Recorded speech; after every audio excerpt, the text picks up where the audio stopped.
So we are going to just recap what you guys learned yesterday on the letter E. A lot of this is going to look familiar. You're like, okay, we learned that yesterday. All right. For example, you guys already know that E is approximately 2.71, blah, blah, blah, blah, blah. And it is considered a natural number. It's developed by a geometric series is kind of what it's called. But anyway, it's developed by taking a formula. I'll dive in later. But here's where we're going to be seeing E. We're going to use E like a variable. It actually stands for 2.7 blah, blah, blah. And we're going to treat it like a variable. So if we had this situation, can we simplify the expression using Chapter 7 knowledge? All right? So we're going to use Chapter 7 knowledge. Our exponential rules, that's also Chapter 6. So you reduce 24/8. That reduces to 3 to 1. And then e to the 8th, that means there's e times e times e times e, and so on. E to the 8th, we could subtract 5. So we're looking at 3e to the 3rd. Divided by 1 is 3e to the 3rd. So reviewing our exponential rules, we have a set of parentheses to a -2. You could attack this many ways. But I'm just going to remember that, okay, if I have a set of parentheses to a power to a power rule means you multiply. So I've got to recognize that this coefficient 2 is being raised to the -2nd power. And then E, I'm going to take -5x to the -2nd power, multiply those powers. So I get positive 10x. Take it a step further, you've got a negative exponent. So because only 2 has a negative exponent, this is going to become e to the 10x, stays in the numerator, 2 squared in the denominator. So final answer, e to the 10x over 4. So in this next problem, just reviewing our exponential rules. I'm going to get my numerator together, 3 times 4, and then e to the, well, when we have the same base, we're going to add those exponents. And I'll deal with the denominator last.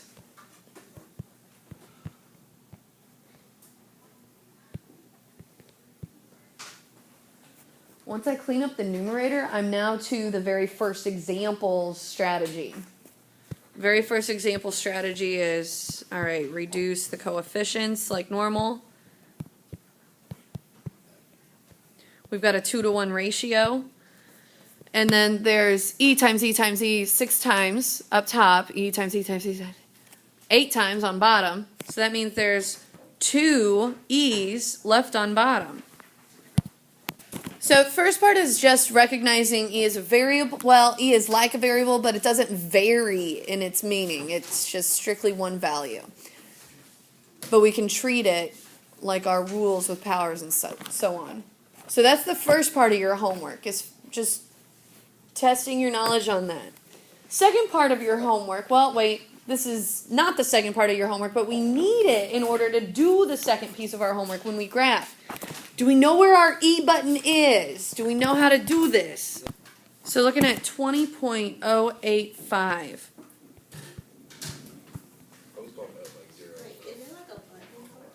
There is a button for your E calculation. Now, some of your calculators, and Lana, I think you have one of these, where you have to go backwards. You have to put the exponent first, and then hit your E button. But if you have one of these regular blue calculators in my room, then you just hit your E and then your exponent. So what about -0.12? E to the -0.12, what are we looking at? 0.8869. All right, we're going to need this strategy when we go to graphing. So graphing, we're going to figure out growth and decay depending on, all right, if we plug in -1, 0, 1, what are these outputs? Translations are going to get a little harder. All right, we're not going to figure out domain and range right now. We're just going to concentrate on, all right, let's graph. So we've got e to the 0.5 to the x.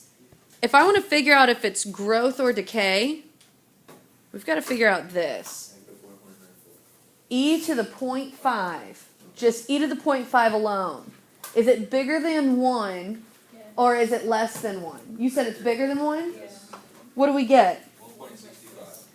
1.65. Okay, so we should see a growth sort of deal. Growth means you're increasing in the end. Now notice the leading coefficient is negative, so it will probably be a reflection of that.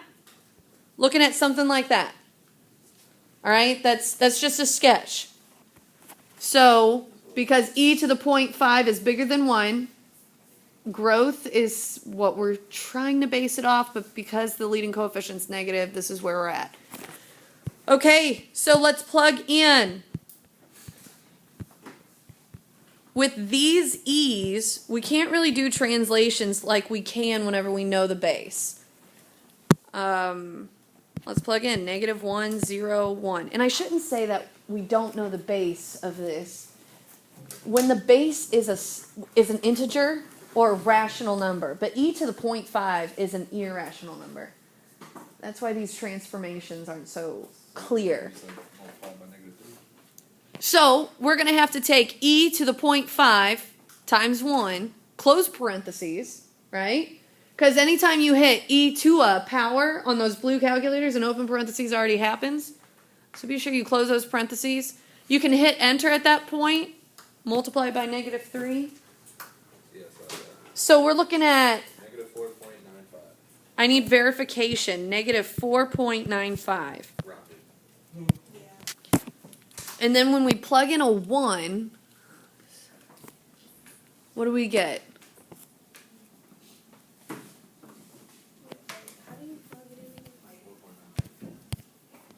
Okay, so we've got a little mistake. We get -4.95 here, but when you plug in a -1, we should get +4.95.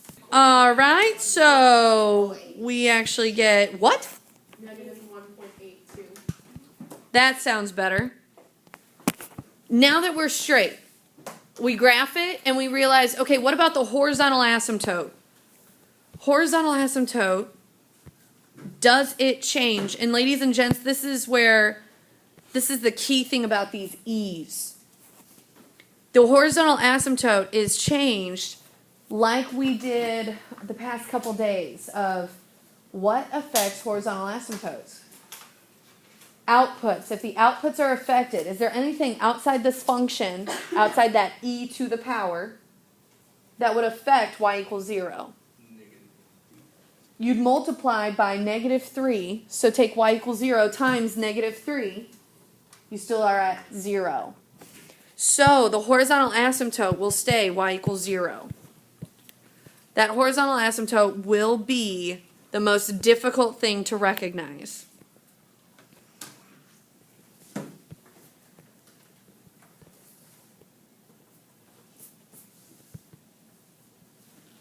Domain stays all real numbers. It's the range that is below 0. So if you want to practice domain is all real numbers, but it's the range that is less than 0. You already have this on your paper. So we're going to do the same thing of -1, 0, and 1. We're going to just try to figure out how to put this in our calculator. So now, after we plug in -1, something that might be helpful is if you figure out, okay, -1 plus 1 is 0 times 0.4. That might be a little bit more helpful than worrying about, I don't know, double parentheses and so on. What happens when you plug in a 0? -0.5-ish? So what happens when you plug in a 1? 0.223. Okay. All right. Now, what about the horizontal asymptote? We talked about how, okay, horizontal asymptote would be y equals 0, but if there's something outside the function, that affects the output. So notice this minus 2 is affecting the outputs. So it's no longer y equals 0. That horizontal asymptote is y equals 0 minus 2. So let's put a horizontal line through -2. Graph those points.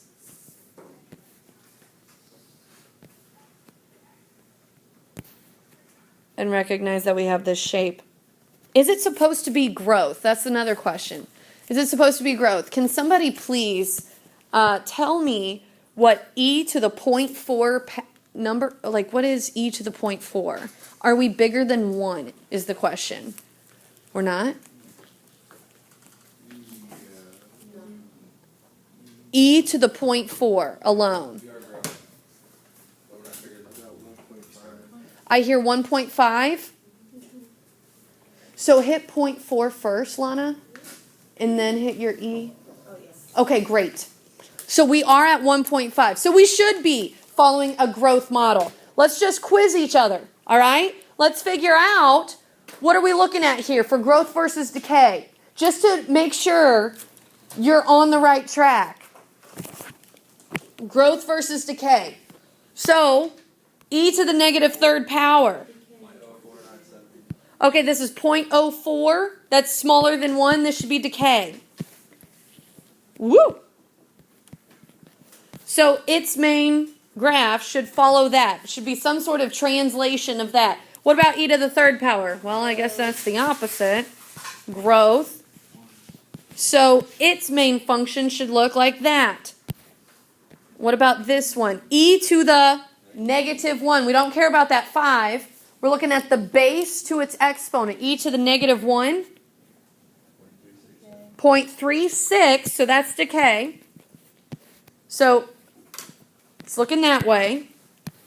And then whenever I look at e to the x, I'm looking at e to the 1st power. That's that 2.7, blah, blah, blah. That's definitely growth. Shabam.